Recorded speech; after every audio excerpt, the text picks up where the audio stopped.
that you're going to see. And in this water droplet, a frequency is being pumped into this water droplet. As the frequency is mirrored in the droplet, you'll actually see the geometric patterns in that droplet. Now what's happening, and the reason that this is so significant, is because we're going to do a frequency sweep. We're going to go from low frequencies to higher frequencies. And what you'll find is this. You'll see that in the lower frequencies, the patterns are less complex. And in the higher frequency, the patterns are more complex. So we're going through a sweep from lower to higher frequency. I'm sharing this with you now because Earth is essentially going through a frequency sweep. Our fundamental pulse, our base pulse that has hovered around 7.8 cycles per second, now is changing. And again, there's a lot of controversy about what the change is, and we're witnessing the change. As we go through our planetary shift of this pulse, patterns of energy must change to respond to that, just as patterns of energy in this water are changing to respond to this pulse. And we'll begin with simply the concentric patterns in the water as the frequency begins. Every once in a while, we'll reach a key threshold resonance, such as that moment right there. And in that key threshold resonance, the entire pattern morphed into a more complex expression of itself, simply because the frequency changed. Now watch what happens. The frequency is still increasing. Now watch what happens. As we reach another key threshold resonance, this entire pattern will morph into a beautifully and more complex pattern of itself, again and again. And look at this pattern right here. Look what you're seeing right here. Look at the beautiful geometry. Here is a perfect cube. There's a perfect tetrahedron, a star tetrahedron. In 2 dimensions, we've got the octahedron. Very powerful images of sacred geometry held in place simply because we've achieved the vibratory pattern that allows that in this water droplet.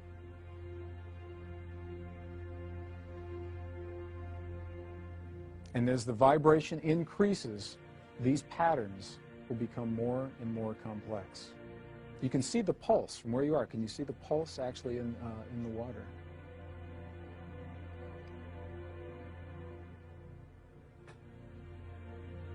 As we go into the last set of the frequencies, what you'll see is that the entire, and you'll watch along the outer perimeter, the entire pattern reaches its greatest level of complexity, and then it goes back. As the frequencies drop, it goes back to what it was, the concentric circles, as it was originally. It almost looks alive. You know, you've been offered many times the concept that thought is vibration. Have you ever considered that emotion is vibration? Feeling is vibration. We are always feeling something. We are always emoting something. We may not always be aware of what that is. We carry those patterns with us. As we hold a feeling and an emotion, what we're doing is we are holding a vibratory pattern in the liquid crystal of our bodies.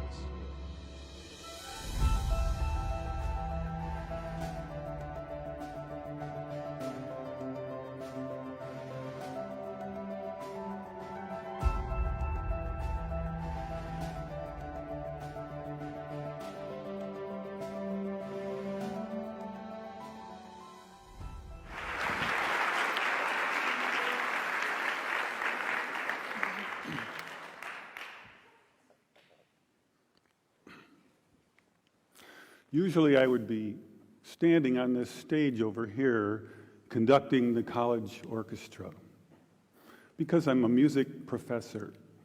But tonight I'm going to talk about my moonlight activities in the field of science and how they led to a cancer research lab and an important breakthrough. Over the past 8 years, I've had the great pleasure of working with some brilliant and dedicated scientists.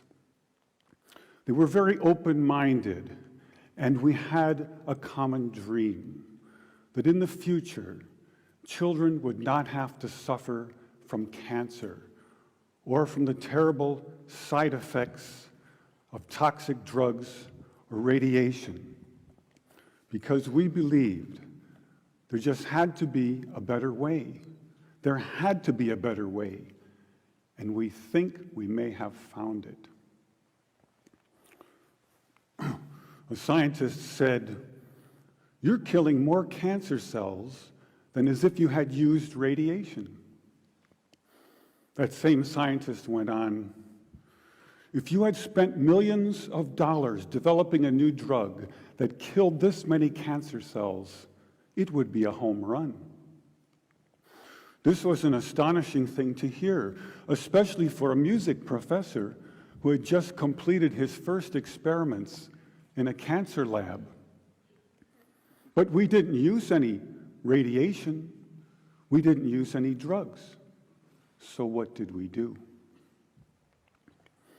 I have here two identical tuning forks, both tuned to the note A, the note an orchestra tunes to.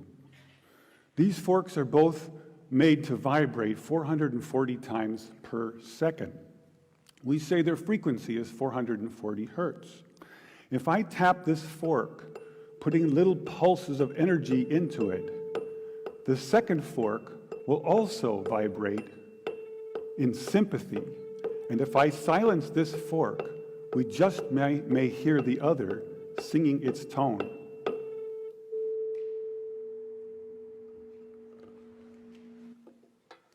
We say that I'm inducing a sympathetic resonant vibration in the second fork.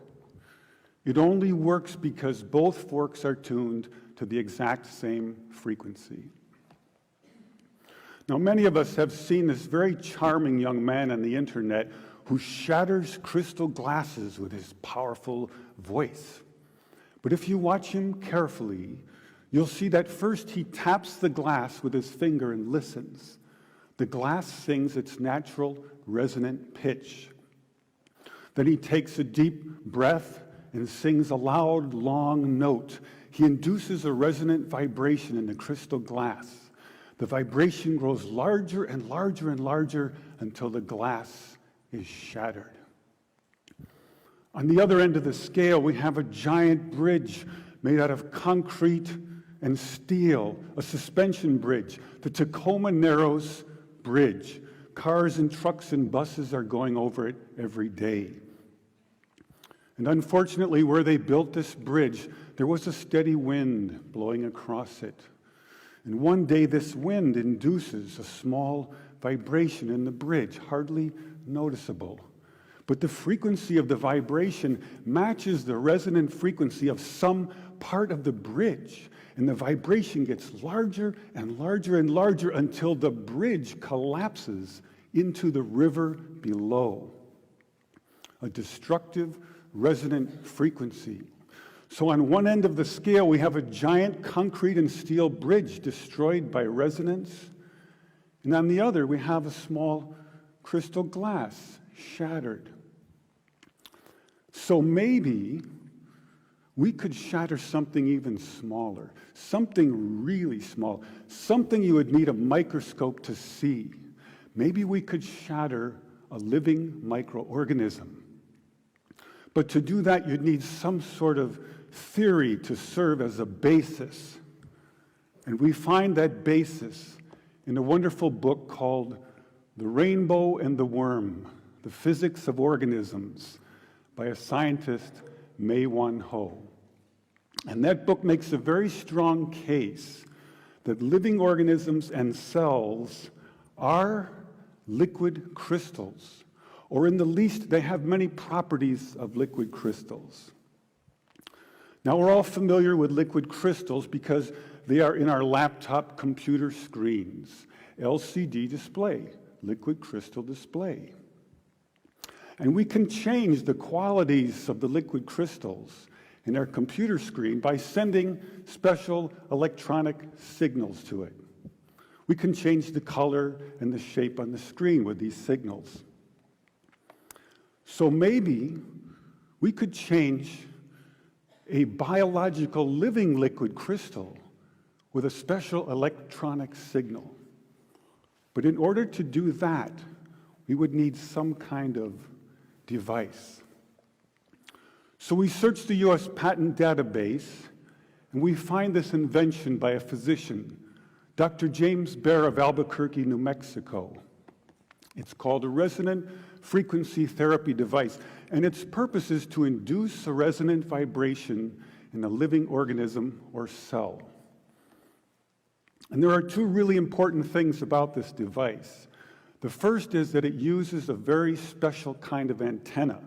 They take a hollow glass sphere, they evacuate the air, they put in some helium gas, and when we send in our electronic signals, the helium gas lights up like a fluorescent light.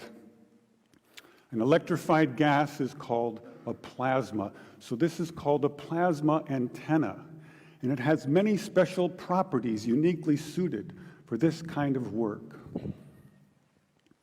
The second important aspect about Dr. Baer's invention is that the output always pulses. It's on, it's off, it's on, it's off.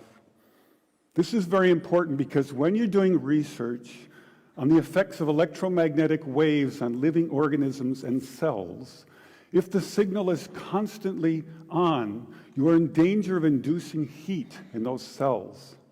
And heat causes indiscriminate destruction. And we don't want that. We want targeted destruction. So we don't have to worry about heat. And now we go to the biology laboratory and we take Dr. Baer's device, and the hunt begins through a microscope for a frequency which will shatter a living microorganism. Now, we have a method of controlling Dr. Baer's device by an input control frequency. So if I put in, say, 100 hertz, out will come 100 pulses per second. If I put in 200 hertz, we'll get 200 pulses. So now we're searching for the magic frequency. And we start with 100 hertz, and we look through the microscope to see if anything's happening. We watch for 5 minutes. Nothing happens. So we try 101 hertz. We look through the scope for 5 minutes, and nothing happens. So we try 102, 103, and so on. Over the course of 15 months, we try hundreds and hundreds of frequencies, if not thousands, until we find the magic combination. The answer is you have to have two input frequencies, one low, one high, and the higher frequency must be 11 times the lower. It's what we musicians would call the 11th harmonic. And when we add the 11th harmonic, we begin to shatter microorganisms like a crystal glass. These are the first videos taken.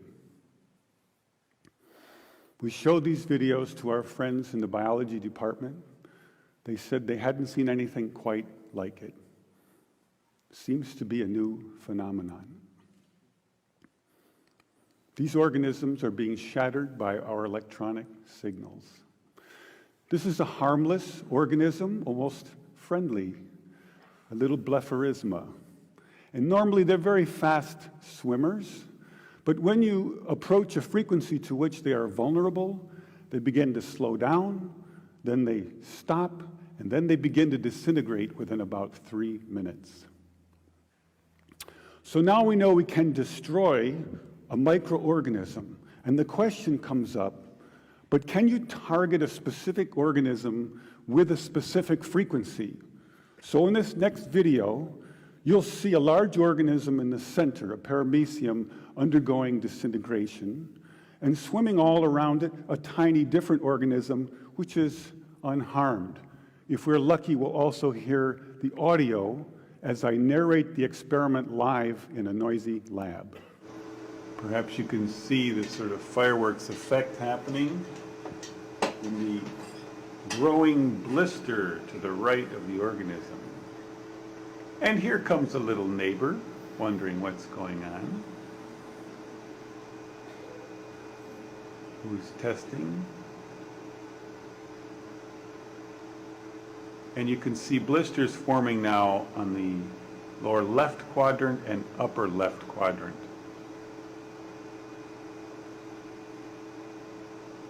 The shape is now changing. And a major explosion out the top. So now we have some evidence that we can target specific microorganisms with specific frequencies. And we make several more videos, and we film the destruction of hundreds of microorganisms. And about this time, we meet a cancer researcher, and we show them these videos. And this results in an invitation to spend 4 months in a cancer research lab trying to shatter cancer cells. This is our setup in the lab. You can see the microscope with cancer cells on it. Here's the plasma tube, and here's my little frequency control box. So first we attack pancreatic cancer. Take a good look at this slide, because the next one will look quite different. After we treat these cells, they change their shape and size, and they begin to grow long, rope-like structures out the sides. They look something like antennas. I call them bioantennas, for biological antennas. It's as if the cancer cells are trying to tune in to our signal. It also turns out this is the beginning of a process of destruction for cancer cells. We now know that cancer is vulnerable between the frequencies of 100,000 hertz and 300,000 hertz. So now we attack leukemia cells. Leukemia cell number 1 tries to grow a copy of itself, but the new cell is shattered into dozens of fragments and scattered across the slide. Leukemia cell number 2 then hyperinflates and also dies. Leukemia cell number 3 then tries to make another cancer cell. The new cell is shattered and the original cell dies. But killing a handful of leukemia cells is not enough for a patient. What kind of numbers can we do? In repeated controlled laboratory experiments, independently assayed by the 2 top experts, we killed an average of 25% to 42% of the leukemia cells, as high as 60%. They also determined that we slowed the growth rate of the cancer by as much as 65%, so a double effect. Now we attack ovarian cancer cells.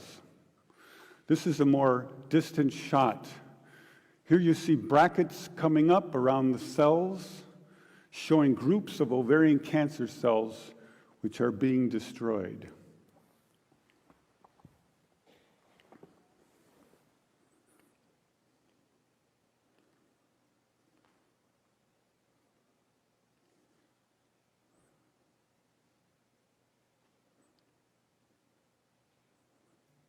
You can see by the end of the video that a great many ovarian cancer cells were destroyed. Now we attack pancreatic cancer once more. In the center of the screen is a clump of pancreatic cancer cells, like a microtumor under the microscope. We turn on our electronic signals, and the tumor shrinks and is broken up. The cells are disconnecting, disaggregating, the opposite of forming a tumor. And some of the cells are destroyed.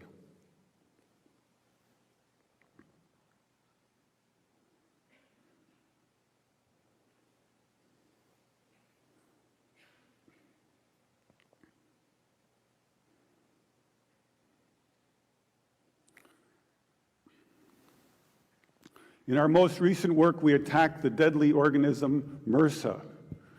MRSA is particularly dangerous because it's resistant to many common antibiotics. Thousands of people die every year from MRSA. They have drugs for it, but they have very toxic side effects. We found that our electronic signals could actually eliminate antibiotic resistance in MRSA. Then by adding a very small amount of a common antibiotic, we were able to kill MRSA and slow its growth rate. Since I was a 17-year-old high school student with twin interests in both music and science, I never imagined the two would come together in a cancer research lab. I now believe that the future cancer treatment rooms for children will be a very different place. It will be a pleasant place where children gather and make new friends. They probably won't even know they're sick. They'll draw pictures, color in their books, play with their toys, all the while unaware that above them are beautiful blue, pinkish plasma lights emanating healing, pulsing electric fields, shattering their cancer painlessly and non-toxically, one cell at a time. Thank you.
that you're going to see. And in this water droplet, a frequency is being pumped into this water droplet.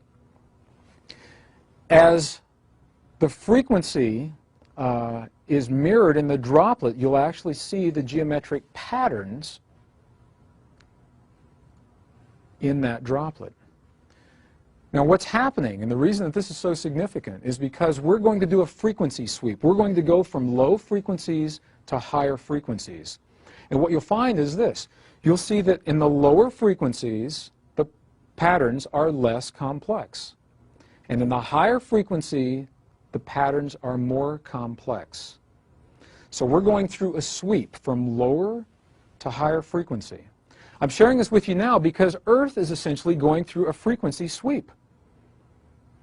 Our fundamental pulse, our base pulse that has hovered around 7.8 cycles per second, now is changing. And again, there's a lot of controversy about what the change is, and we're witnessing the change. As we go through our planetary shift of this pulse, patterns of energy must change to respond to that, just as patterns of energy in this water are changing to respond to this pulse. And we'll begin with simply the concentric patterns in the water. As the frequency begins, every once in a while we'll reach a key threshold resonance, such as that moment right there. And in that key threshold resonance, the entire pattern morphed into a more complex expression of itself, simply because the frequency changed. Now watch what happens. The frequency is still increasing. Now watch what happens.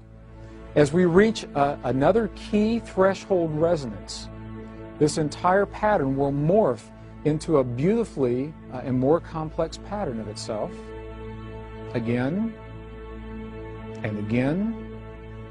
And look at this pattern right here. Look what you're seeing right here.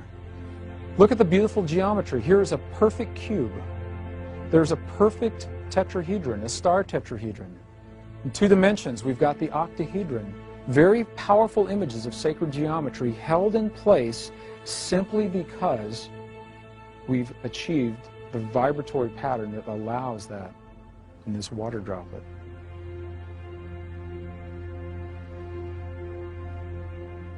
And as the vibration increases, these patterns will become more and more complex. You can see the pulse from where you are. Can you see the pulse actually in the water?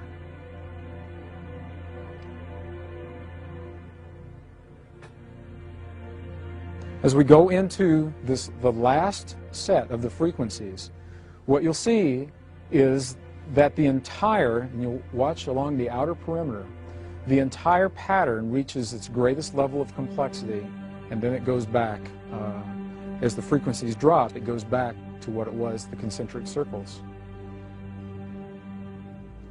as it was originally. It almost looks alive. You know, you've been offered many times the concept that thought is vibration. Have you ever considered that emotion is vibration? Feeling is vibration. We are always feeling something. We are always emoting something. We may not always be aware of what that is. We carry those patterns with us. As we hold a feeling and an emotion, what we're doing is we are holding a vibratory pattern in the liquid crystal of our bodies. Has now been scientifically shown to be provable.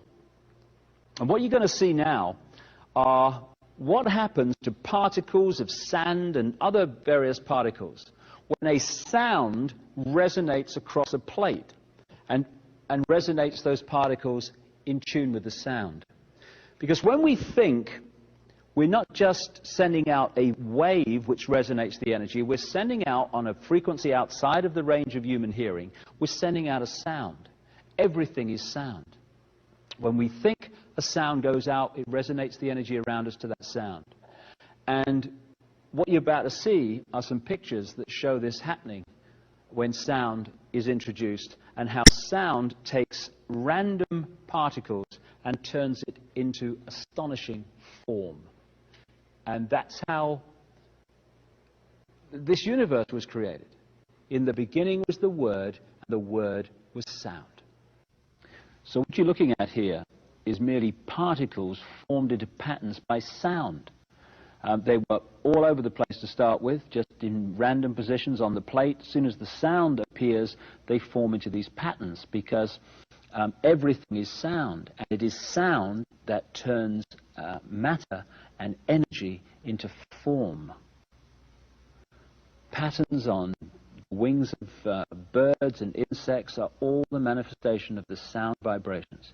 Every organ in our body resonates to a certain frequency.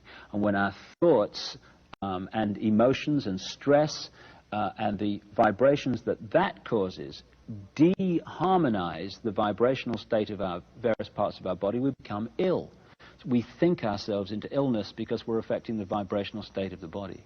And so every time you think and feel, you're resonating a frequency which is making the energy around you resonate to the same frequency. What you give out is what you create. Here you're seeing mini galaxies just formed by particles and sound. This is how the galaxies and the universe and the solar systems were formed and continue to be held in the structure they're in through sound. If the sound changes, the matter changes, the energy changes. So when you look at what it says in texts like even the Old Testament, in the beginning was the Word, and the Word was sound. And sound is everything. When you think and feel, you're creating sound. This is how the heart beats at a certain resonance. All you're looking at here are interacting frequencies making a beat. And so while the frequency of the heart is at the right level, it beats in the normal number of beats a minute. But when we become stressed, we affect that frequency and the heart beats faster. And so everything is sound, even the human heartbeat, and the interacting frequencies that make it happen. And we've seen the galaxies, and now here are the planets forming, just on a plate from particles caused by sound passing through them. This planet has a resonant frequency. It's called the Schumann cavity resonance. But basically, while that frequency holds, the planet will hold its present form. If the frequency changes, the form will change. It's the same with everything. And here you see sound being passed through ion filings and particles, and therefore creating form once again. And from these pictures, it's hardly difficult to see how the human body is formed through sound resonating energy, and how that physical form is held as long as that sound matrix is held. But once that changes, the physical body changes. So there you've seen, with stunning effect, how sound creates form, how galaxies are created, how planets are created. And all those planets, balls of particles, all those revolving galaxies were merely particles turned into that form by sound.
This next series of photographs are the work of Japanese researcher Mr.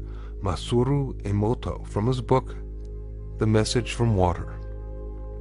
Mr. Emoto's work provides factual evidence that human vibrational energy, thoughts, words, ideas, and music affect the molecular structure of water. Please remember that water comprises over 70% of a mature human body and covers the same amount on our planet. Water is the very source of all life. This photo shows the beautifully formed geometric design of the Yushi Spring water. This next photo is from the Shimanto River, the last clean spring in Japan. Notice the extraordinary geometric forms. The fact that the molecular structure of water can be affected by our consciousness, our intent, and our sounds is extremely important. This photo is from the Mount Cook Glacier in New Zealand. Mr. Emoto has been visually documenting these molecular changes in water by means of his photographic techniques. He freezes droplets of water, then examines them under a dark field microscope that has photographic capabilities. His work clearly demonstrates the diversity of the molecular structure of water and the effects of the environment upon the structure of the water. This photo is from the fountain in Lourdes, France.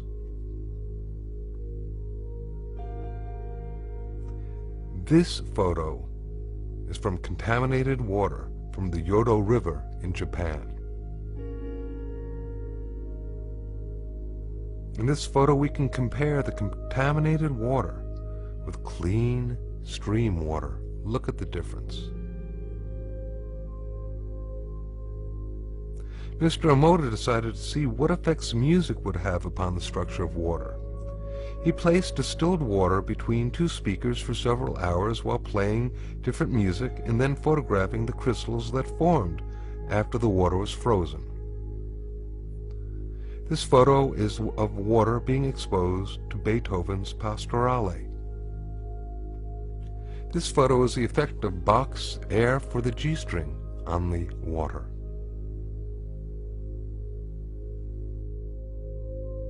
This photo is water exposed to Chopin's Farewell Song. This next photo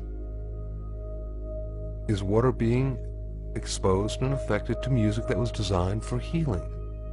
This photo is of water being exposed to the Kawachi folk dance. This photo shows the effect of heavy metal music upon the water. Here now we can compare the effects of healing versus heavy metal music and what happens to the water molecules. Mr. Emoto decided to see how thoughts and words affected the formation of untreated distilled water crystals by typing words onto paper and then taping this paper onto glass bottles overnight. This photo shows the effects of the words, "Thank you." This next photo shows the effects of the words, "Love and Appreciation." This photo shows the effects of the words, "You make me sick, I will kill you." And here we can compare the effects of "thank you" with the "you make me sick, I will kill you." Very, very different geometric forms being incurred through the intention. Now this photo is of a very polluted and toxic water from the Fujiwara Dam. Here now is the same water from the Fujiwara Dam after a Buddhist monk had offered a prayer over it. Prayer, that sound coupled with intention, seems to have an extraordinary ability of restoring water to its natural, harmonious, geometric symmetry. And in this photo we can compare the toxic water and then the effects of praying over the water. It's really quite impressive. These photographs that we have just seen show proof that not only does sound have the ability of affecting and changing physical structure, but that with regard to the molecular structure of water, that our intent with our sound is extremely important. This may have great implications for the future of both personal and planetary harmony and healing. To what extent is water capable of picking up information? What does it perceive? And how does it remember it over time? The Aerospace Institute in Stuttgart has discovered a relatively simple way of making the structure of a drop of water visible. The researchers have had their efforts rewarded by insights into a very beautiful world. Each drop has a face of its own, unmistakable and unique. Why are the individual drops so different from one another?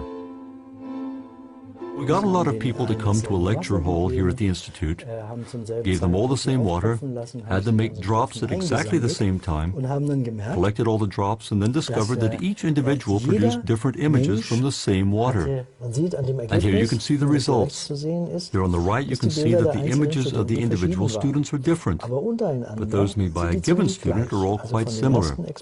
This is the work of the first experimenter, this one here from the second, this from the third, and this from the fourth. Individually they can quite easily be reproduced, but you would never have thought that they were all from the same water, because when you compare the images from the different people, you see some big differences. Then we undertook experiments to find out whether things changed when we put something into the water. A real flower was placed in the water.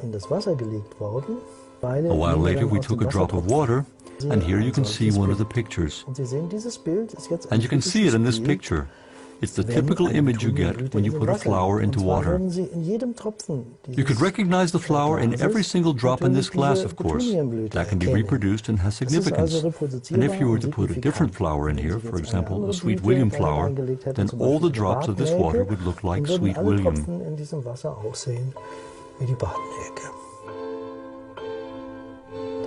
The statement that water has a memory practically changes our whole way of looking at the world, of course. Let's travel down the Rhine in the figurative sense. The water is flowing down the Rhine, picking up information everywhere it goes. So the water has more information at the mouth of the Rhine than it had at the source. And the Dutch, living at the mouth, when they drink that water, they're also drinking all that information. Thus, the world's oceans would no longer be something that separates us, but instead a giant storehouse of information, and the rain would perhaps be a data medium carrying information to the world. Now, Mr. Emoto speaks of the thought or intent being the driving force in all of this. The science of how that actually affects the molecules is unknown, except to the water molecules, of course. And it's really fascinating when you keep in mind that 90% of our bodies are water.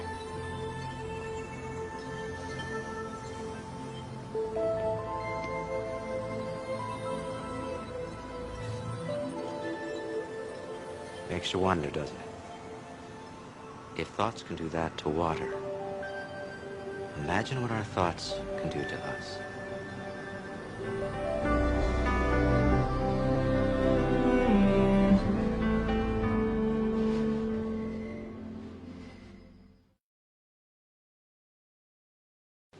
This is what it is, okay? I said, empty your mind. Be formless, shapeless, like water. Now, you put water into a cup, it becomes the cup. You put water into a bottle, it becomes the bottle. You put it in a teapot, it becomes the teapot. Now, water can flow, or it can crash. Be water, my friend.